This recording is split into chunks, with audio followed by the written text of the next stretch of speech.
Hi, how you doing? Okay, I think that like in transitioning in everything that's happened since transitioning and stuff, transitioning female, there's been many stages, not just stages I've gone through, but stages that that people have gone through, people that I know, people in my life, people not in my life, just people in public that see me often, things like that. There's been many stages.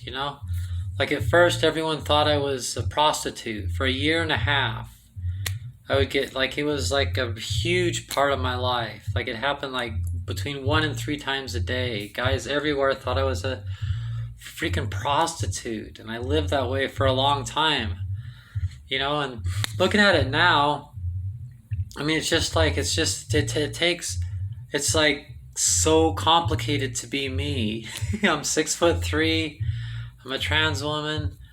I'm like so social. I'm so sociable that even if I drill in my head all day that I don't want to socialize and I don't like people, I'm still gonna socialize and fall in love with people. You know, and if people try to stop me, I'm still gonna do it. You throw me in jail, I'm gonna socialize with everybody in jail. It's just like literally nothing anyone can do. So I'm an extrovert, really, but an extrovert is an introvert at the same time. I'm an empath. Because like if you said a lot of stuff and no one else dares to, you can simply withhold the right information and stuff. No one ever figures that out, because you're smarter than them. Because all they do is shut up and they don't have any skills. But anyway, so there's been all these different phases that I've gone through and everybody's gone through. I think the phase I'm at right now is that like I've always saw myself as like a teen, like transitioning female puberty, your second puberty, when it's female puberty, because you're a trans woman, is it's like a 3-4 year thing, and I'm like on the other side of 5 years, so like that puberty stage is over with. And at first, I was just like a teenage girl, giggling all the time. Everything was funny, just like exactly like a teenage girl. You know how they giggle and they giggle with each other and they didn't even really say anything, but yet somehow they know what they're all giggling at, that type of thing. That's how I was for a long time. And I'd walk around just beaming, smiling, and everything like that. Right now, I'm just as happy, but I'm not quite as smiley and giggly. I still giggle and I still smile plenty. I still, like before, I was always frowning and people would look at me and then they'd look away and I'd be like, oh, they didn't give me a chance to smile. But now I smile. As soon as someone looks at me, it's easy to just smile. Like, I'm a smiler and I wasn't before. And I do giggle, but nobody really thinks I'm funny but me. That's good enough because I spend a lot of time alone. I'm glad I'm funny to me. But I think my big thing right now is that people are like people assume it's kind of like I grew up in the Mormon church. I never really was religious, but I was for a little. I did the Mormon thing for 4 years. So I know about it, and like the thing with Mormons, they believe that people always regret tattoos. There's tons of Mormons that believe you shouldn't get a tattoo because you'll just regret it, because all people that get tattoos regret them. And when they see someone with a tattoo, they're just full of judgment, thinking, oh, that person's gonna regret that one day. And they think it's like a fact, like I'm gonna pay for them to have that reversed and do them a favor because. But that's not true. I love my tattoos. I haven't regretted them ever for a second. I'm not going to ever regret my tattoos. So it's the same kind of thing. I think a lot of people, they try to, they don't try, they imagine in their head that if I'm having a difficult, they can see that I'm always alone. They can see that I'm smiling less. So inside of their brains, cuckoo birds. No, just kidding. Inside of their brains, they think that life's teaching me a lesson. Like it's teaching me that I'm not transgender. That it's not a good idea. Dang it, do I have food in my teeth? I just ate a bunch of tamale pie. Yum. And some collard greens. But anyway, they're wrong. You know? Like, I have a lot of lessons in life, and I am learning lots of lessons, and life is teaching me a bunch of things. I mean, they're right about everything in a way, except the regretting transitioning, and that, like, you're wrong. Transitioning is one of the biggest miracles of my life, and I owe so much to it. I'm so happy that I found that and everything. So I think at this point, the question that you guys have for me, but you just don't want to hurt my feelings, or you just can't do it, is why were you transgender in the first place? Like, what reasons did you have for doing this? So that's what this is about. I just spent 6 minutes introducing that, but dang it, sorry, I'll try to be quick. So first of all, not me or anyone else I know of is transgender, and I watch videos like this all the time. I've never, ever, ever, ever, ever, ever, ever, ever heard of a transgender person that knows why they're transgender. I'd be shocked if it exists. I don't think it exists. I don't think there's such a thing as a transgender person that knows why they're transgender. I just don't think that happens. It's not something that you know. It's not something that happens one day. You're walking down the street and it happens.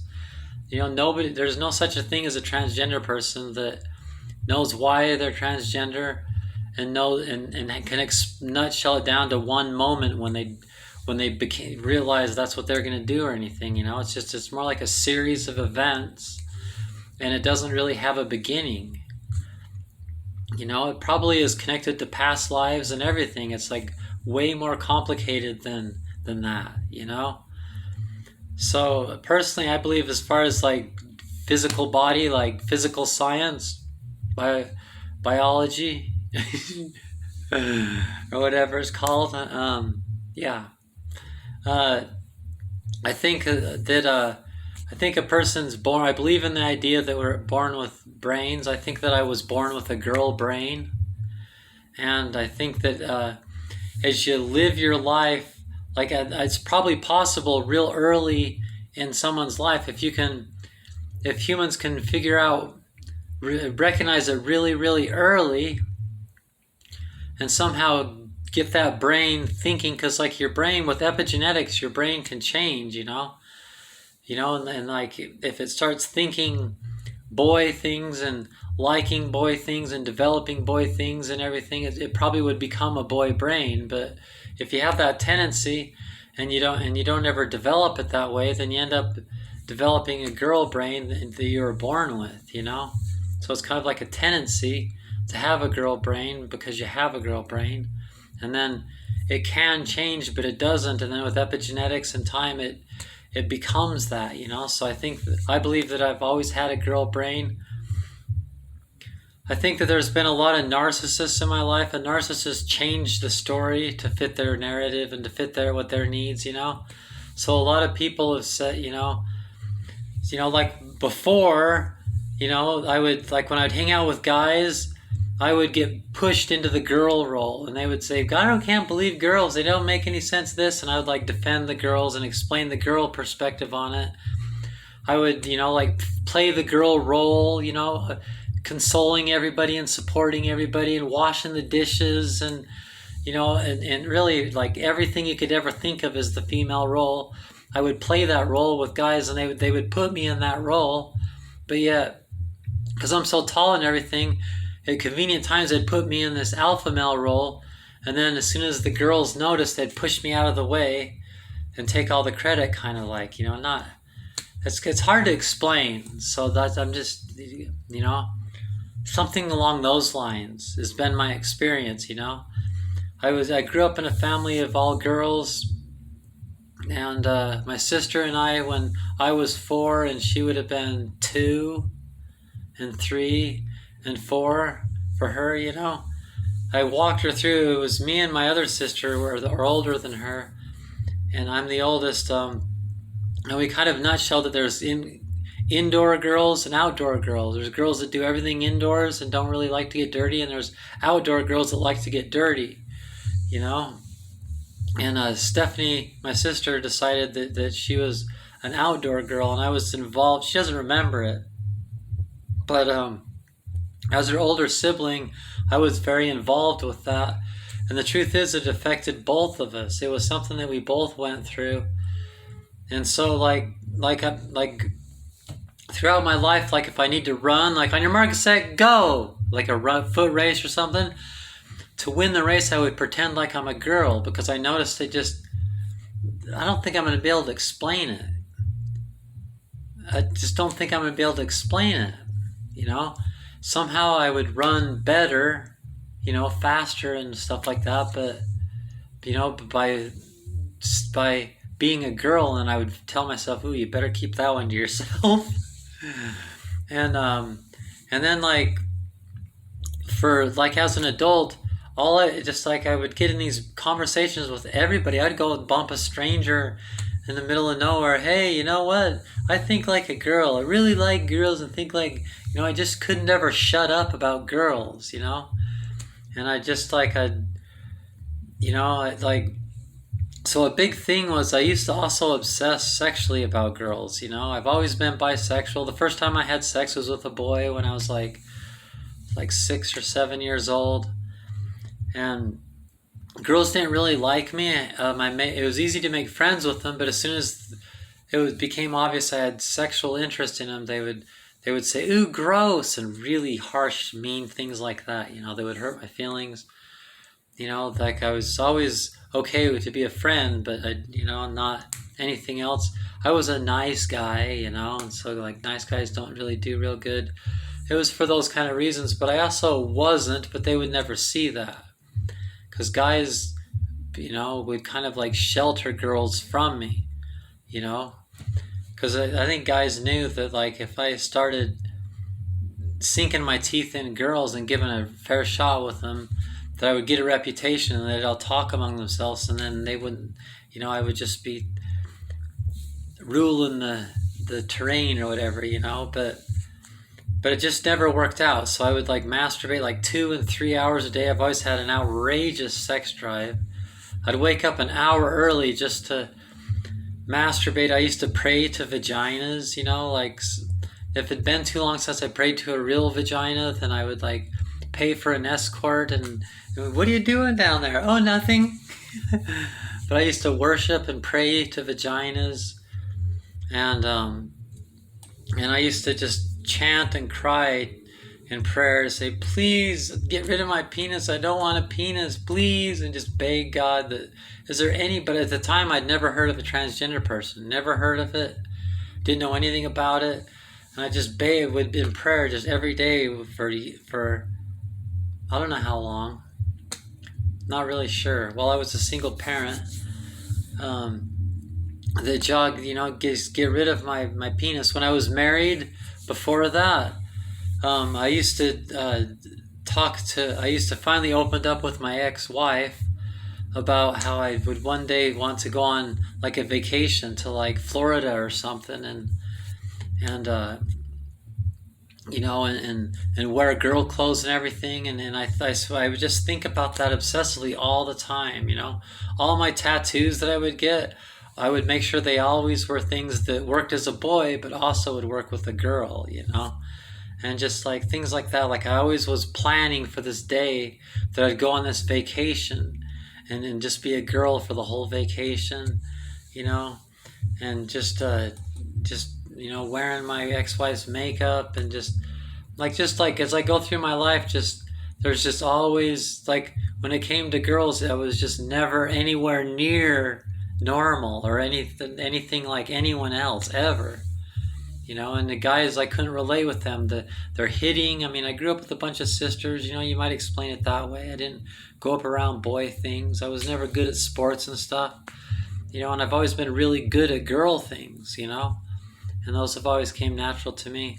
So, you know, it's all, you know, like from a when people criticize it, they don't want to believe me. They're not trying to believe or understand me. So they're like, oh, well, that's all just arbitrary. But the thing is like, and then especially once you go on hormones, like so many things happen. It's so complicated when you finally live full time out of the closet and you're on hormones.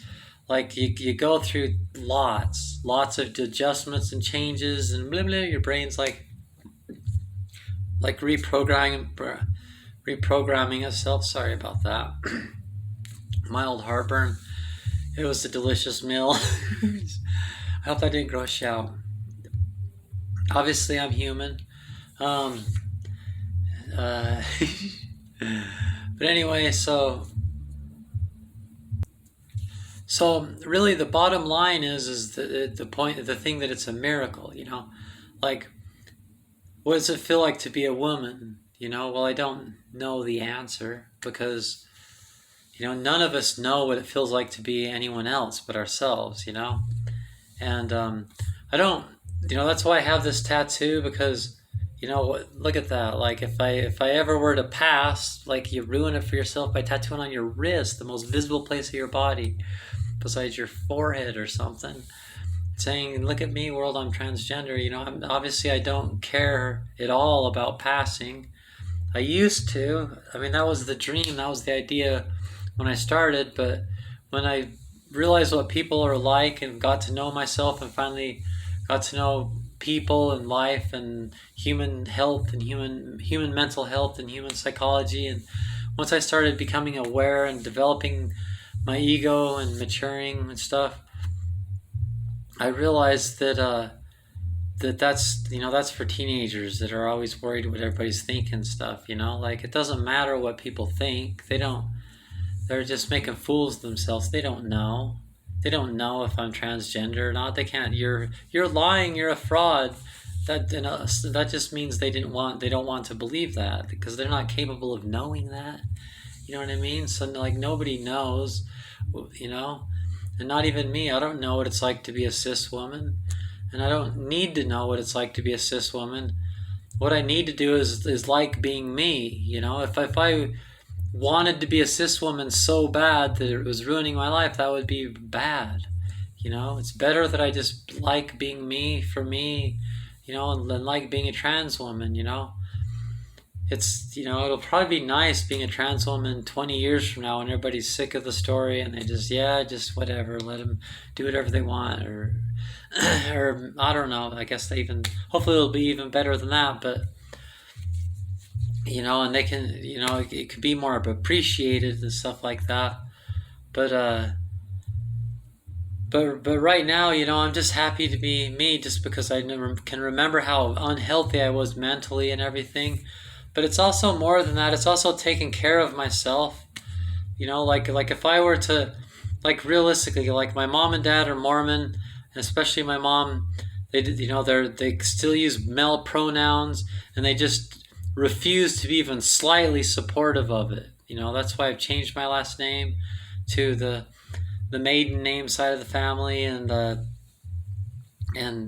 I don't go to family activities, and we're not really a part of each other's life because they feel like they need to. They're hoping that life will fix me. That I've made this hasty mistake and that we've been misled by the devil and things like that. But the thing is that I've learned to love myself, and you can look at yourself kind of like in third person. When I look at myself, like if I were to do what they want, cut my hair, be a boy, and just like all the things that they want, convert to their religion, admit that I'm wrong, and all the stupid things like that, not that I'm wrong and I need to admit it, but I mean, that's what they're thinking, The truth is that I would lose all respect for myself. Like if they're not thinking things through, it's because they're a narcissist. They don't have empathy. They don't care. I don't matter to them. They don't care. Because if they did care, they'd realize how horrible. Like that. I've already was suicidal. I was a cutter, and like see this tattoo here, but that's a nice tattoo of that angel. It's because I used to be a cutter, and I carved the word fuck in my arm, the F word. So I've tattooed over it. After it said, I woke up when I sobered up and looked at my arm. I was like, oh no, I carved the F word in my forearm. And then so I got a razor blade, and I made the F instead of just like an F. I made it like a box, and like I made it so you can't tell what it says, but you could still see it there, and there's always that painful reminder of that part of my life when I tried to kill myself, and like I was just, smoking crack, doing heroin, and wishing I was dead, and walking in front of cars and picking fights, and then it's particularly one time I was gonna kill myself. I absolutely was gonna kill myself. It's a miracle I didn't. Like I promised myself I was gonna do it, and I didn't do it. So the tender thing about all this is that I got to take care of myself. Like if I were to not be me, if I were to be a boy and things like that, like if that were possible, there's not a very good chance I would survive that. I wouldn't survive that. And I might let people think that for a while until I can figure out how I'm going to kill myself, or maybe I would stay around for my son. Or maybe I would get so depressed that I would, start thinking he doesn't love me. It's like, you don't understand. Like sometimes you can get depressed and you can't remember people love you, And if I'm in that moment deep enough, I'm, just like you get kind of delusional and stuff. Like I don't really know what would happen, but it's not how you treat yourself when you love yourself. You don't. It's kind of like someone converting a religion, and it really helps them, and they sober up saying you need to be a different religion. It's like, like if that religion's working, they should keep doing that. It's how what the AA Bible says to do and all that, find your higher power in that.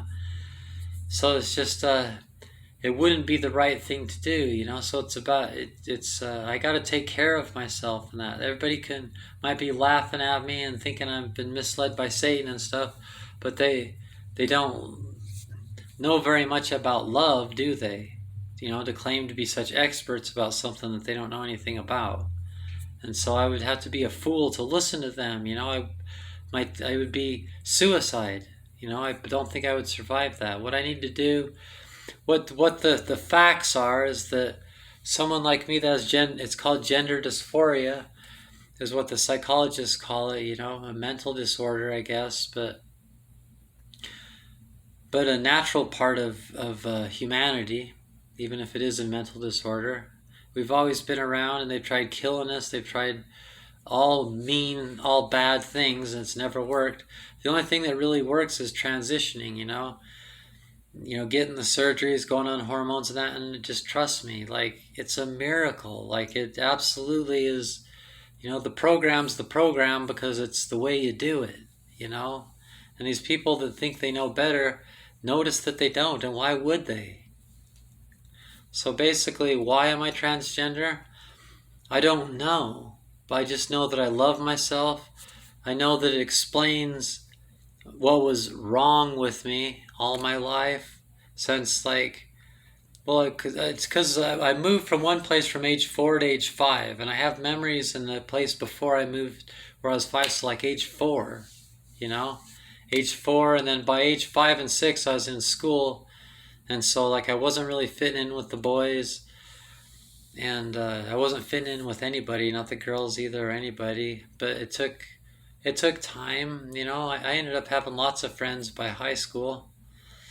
I did go through bully phases, but that was more because of the friends I chose, but it turned into because I was me. I was gigantic. I was a lot taller than everybody else. It makes guys look good when they realize that you let them beat them up.